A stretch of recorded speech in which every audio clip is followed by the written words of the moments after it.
nila to ng kasinungalingan at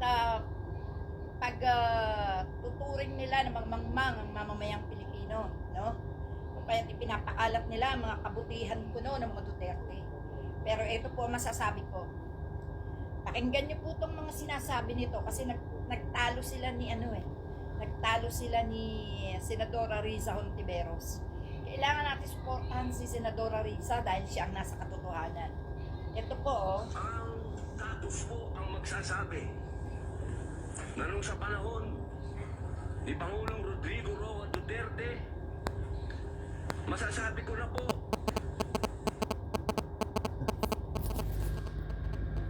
Ayan, nagsalita si Sikat Chupoy. Sikat Chupoy ngayon ang pakinggan natin kung ano ang pinagsasabi niya, wala namang katuturan.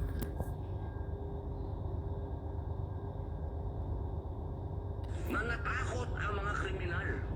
Wala pa po siyang ginagawa. Doon lang sa commercial niya na last Christmas yun na to, natakot na ho ang napakaraming kriminal. Hanggang sa yan, no? Maya-maya po natin pakinggan si Senadora Riza Hontiveros. Natakot daw ang mga karamihang kriminal nung panahon ni Duterte. Ito. Tuloy natin si Aling Marie. Hindi ko po pwede palampasin itong mga sinabi na to ni Robin Padilla, no? Mga kapatid, ikaw, Robin Padilla, yung mga kasinungalingan nyo sa pagbubuhat nyo ng bangko ng mga Duterte, tigil-tigilan nyo ang panlilinlang sa bayan. Tigil-tigilan nyo sapagkat kitang-kita ng dalawang mata. Hindi magkakakaso sa ICC si Duterte kung maayos ang kanyang ginawa sa mga Pilipino. Yan. Galit na si Aling Marie dahil sa pinagsasabi ni Sikat Chupoy. Wala namang katuturan ng pinagsasabi ni Sikat Chupoy. Tuloy natin. Huwag kang ang tanga. Huwag kang ang mangmang, Robin Padilla. Nalagay ka lang sa Senado. Yan na nga. Nasa Senado ka na. Tanga ka pa rin. Naglilingkod ka na sa bayan. Bobo at katangahan pa rin ang iyong pinairan. Alam! Tinawag na bobot tanga si Sikat Chupoy. Kitang-kita naman ang kabobohan. Yan tuloy. Mga ordinaryong tao, mas matalino pa kaysa kay Sikat Chupoy. Tuloy natin. Mo ba, Robin Padilla, nang lahat ng umuupo dapat sa gobyerno ay may matinong kaisipan? Na dapat ang umuupo sa gobyerno may pagmamahal sa bayan. Naglingkod kayo dyan. Sinusweldohan namin kayo para maglingkod ng tama. Walang kinikilingan, walang tinitingnan, walang amo-amo, sapagkat ang bayan ang amo ninyo. Meron namang pagmamahal si Robin sa kanyang bayan. Sa China nga lang. Yung durugin ang tenga ng mamamayang Pilipino sa mga kasinungalingan nyo. Gago! Alam mo ba ikaw, Robin Padilla? Marami ka pang bigas na lalamunin kahit matanda ka na para matutunan mo ang karapat-dapat na paglilingkod para sa bayan. Tumakbo-takbo kang senador, wala kang naiintindihan. Sasabihin mo, natakot kay Duterte? Tama!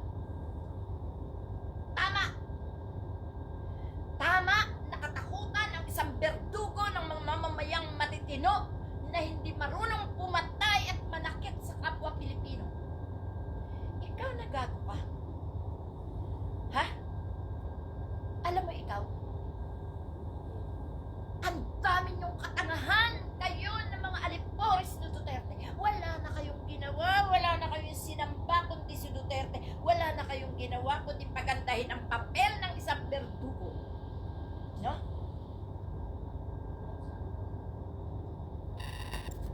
nakatikim tuloy si Katsupoy ng ano, berdugo. Kasama si kanyang amo, Datae. Tinawag na berdugo. Kawalang hiya mo din eh.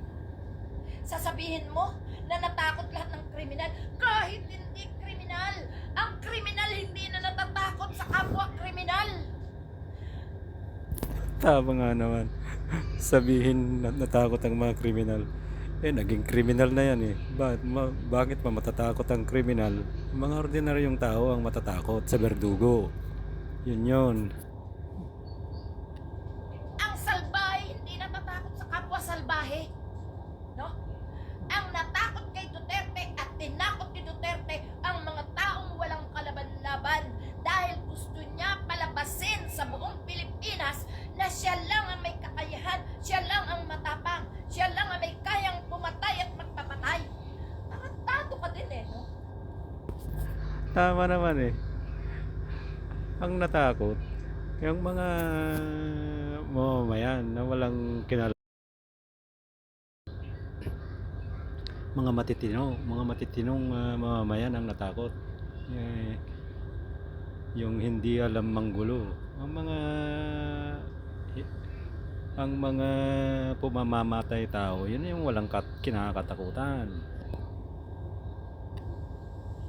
Ako dapat tahimik na lang eh kasi babae ako eh. No?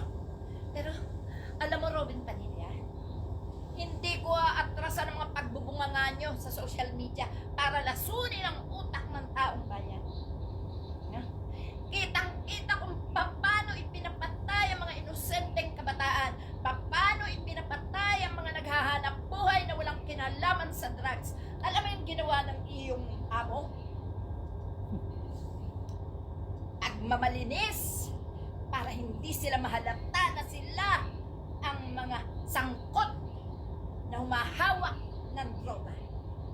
Alam mo, kung meron dapat pinapatay, dapat yung amo mo. Dahil yan ang naghahasik ng lakim sa Pilipinas. Yan si Duterte ang tumayong demonyo dito sa Pilipinas. Si Duterte ang tumayong berdugo sa lahat ng kulungan. Si Duterte ang talagang hudas, traidor sa bayan. Bakit? Una, ipinatay ang mga Pilipinong walang kamalay-malay na dapat mayroon pang magandang kinabukasan. Ang tao nagbabago, hindi kailangan takutin. At kailanman, huwag mo sabihing natakot ang mga kriminal. Hindi lang kriminal. At sasabihin ko nga sa'yo, yung mga simpleng mamamayan na nakakakita ng mga dugo at mga pinapatay, yan ang mga natakot. Pero hindi natakot kay Duterte yan. Natakot sila sa kanilang buhay dahil walang sinasanto ang amo mong berdugo. Kayo talaga dapat mawala sa gobyerno eh. Kayo nagpuproteksyon sa mga sindikato at mga terorista at mga mamamatay tao na katulad ni Duterte.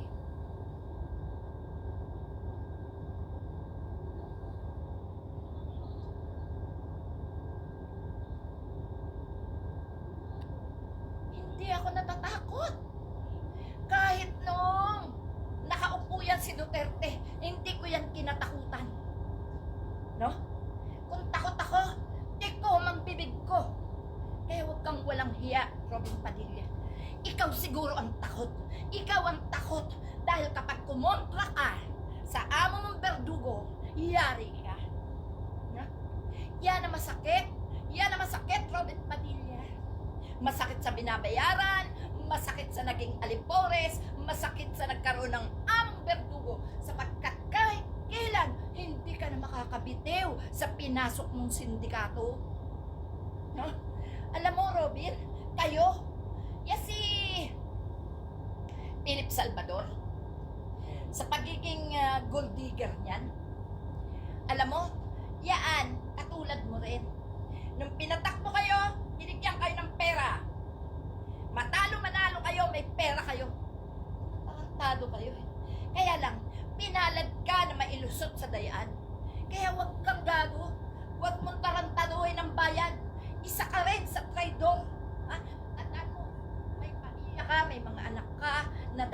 maninirahan ng maayos at malaya sa bansang ito. Tama, nakapagpayaman ka na bilang senador.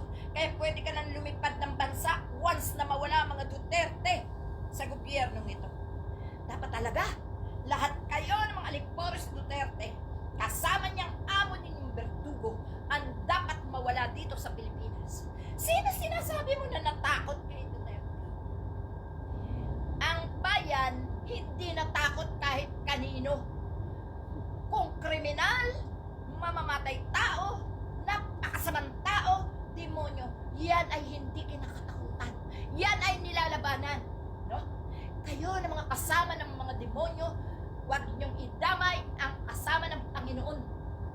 Kaya kayo, tigil-tigilan yung pangangalandakan ninyo sa social media na matino, maayos sa mga Duterte. Bakit natatakot na ba kayo? Desperado na kayo, no? Kaya lahat ng papuri ginagawa nyo sa mga Duterte, no?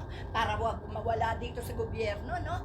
Wow! Ganyan na, nanginginig ang mga tumbong nyo. Dahil alam nyo na nagkakaisa na ang bayan. Hindi lang impeachment ang mangyayari. Hindi lang impeachment kay Sara Duterte. Total, tinanggal naman na nasa ni Marcos si Duterte, no? Sa National Council. So, tandaan mo, wala nang lakas ang amo mo, no? Pati itong si Panelo, na sinasabing namumuliti kasi Marcos dahil tinanggal nga itong mag-amang ito, no? Pues, kami, agree kami sa pagtanggal sa mag-amang yan, no? Sapagkat ang ginawa ni Sara Duterte na pambabastos sa Pilipinas, sa paghahasik ng kabastusan at kawalang respeto, ang pagbabanta sa pinakamataas sa kanya, yan ay isang dahilan kung bakit sila tinanggal